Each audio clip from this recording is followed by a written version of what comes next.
తెలుగువారి #1 choice Telugu matrimony. ఇప్పటికే పరిస్థితి హాట్ గా ఉందంటే వైసీపీ రాష్ట్ర ప్రధాన కార్యదర్శి సతీష్ రెడ్డి సంచలన ఆరోపణలు చేయడంతో వాతావరణం మరింత వేడెక్కింది. టీడీపీ ప్రభుత్వం నుంచి తనకు ప్రాణహాని ఉందని అనుమానం వ్యక్తం చేస్తున్నారు సతీష్ రెడ్డి. పోలీస్ అధికారులు పచ్చ కండువాలు వేసుకున్నారంటూ కామెంట్ చేస్తున్నారు. అధికార దుర్వినియోగంపై వైసీపీ నేతలు ఆరోపణలు చేస్తున్నారు. వైసీపీని ఓడించాలని ప్రభుత్వం కుట్రలు పన్నుతోందంటున్నారు మాజీ ఎమ్మెల్యే రాచమల్లు. నల్లగొండపాడు, నల్లపురెడ్డిపల్లె, ఎర్రబల్లె పోలింగ్ కేంద్రాల మార్పుపై వైసీపీ రగడ చేస్తోంది.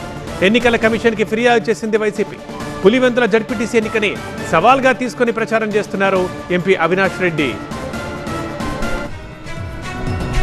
తనపై దాడికి కుట్ర జరుగుతోందని సంచలన ఆరోపణలు చేశారు పులివెందుల నేత, వైసీపీ రాష్ట్ర ప్రధాన కార్యదర్శి సతీష్ రెడ్డి.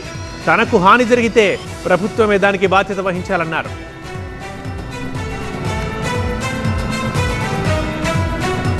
నా మీదికి దాడి జరగబోతున్నట్టు నాకు స్పష్టంగా కొంతమంది తెలుగుదేశం పార్టీ నాయకుల ద్వారానే నాకు ఒక వర్తమానం అందింది.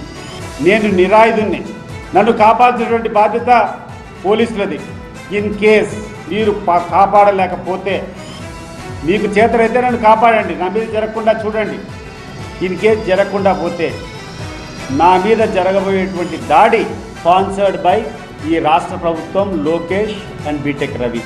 నాకేమైనా జరిగినా సుమోటోగా లోకేష్ను, బీటెక్ రవిని పెట్టి సిబిఐ ద్వారా విచారణ చేయాలని చెప్పి నేను కోరుకుంటున్నాను. ఎందుకంటే ఇక్కడటువంటి పోలీసుల ద్వారా న్యాయం జరిగేటువంటి పరిస్థితులు లేవు.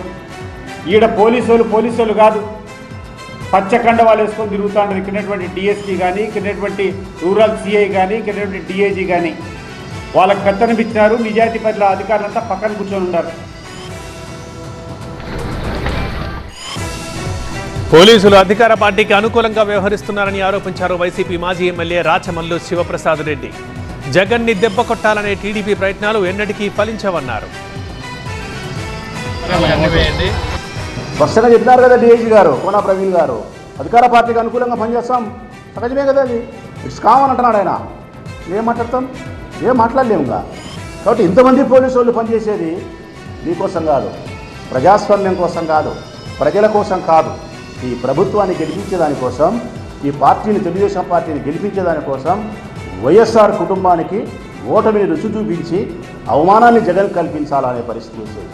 మీరు ఎన్ని చేసినా, ఎన్ని బాధలు పెట్టినా, ఎన్ని కష్టాలు పెట్టినా, జగన్మోహన్ రెడ్డి గారి మనసులను కొట్టినా, తలకాయలు మొగలగొట్టినా, బాధ పెట్టినా, ఎన్నికల్లో రిగ్గింగ్ చేసినా, గెలిచే పరిస్థితి చేసినా, ఓటమి చూపించినా, ఏమి చేసినా కూడా జగన్మోహన్ రెడ్డి గుండెకు ఆవగింజంత కూడా మీరు భయాన్ని కానీ, అవమానాన్ని కానీ చూపించలేరు.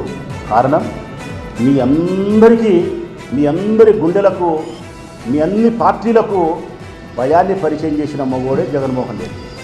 తెలుగువారి #1 చాయిస్ తెలుగు మ్యాట్రిమోనీ.